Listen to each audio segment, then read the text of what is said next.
In this video I'm going to show you how to add another account on Telegram. So let's get started. First, open the app. Click on these three horizontal lines here.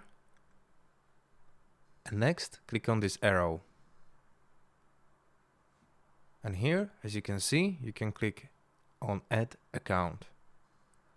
Now, what you need to do, you need to choose your country.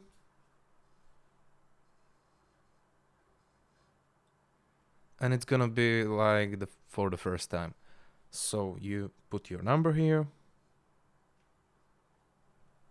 All right, click yes. Click next. Again, yes. Now you will receive the code.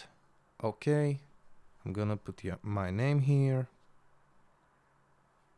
You can also add your profile picture and click next. Accept. And that's it. This is how can you do it. This is how can you add new account on Telegram. Guys, thank you for watching. If this video was helpful, please hit the like button. If you want to support this channel, subscribe to the channel, and see you later. Goodbye.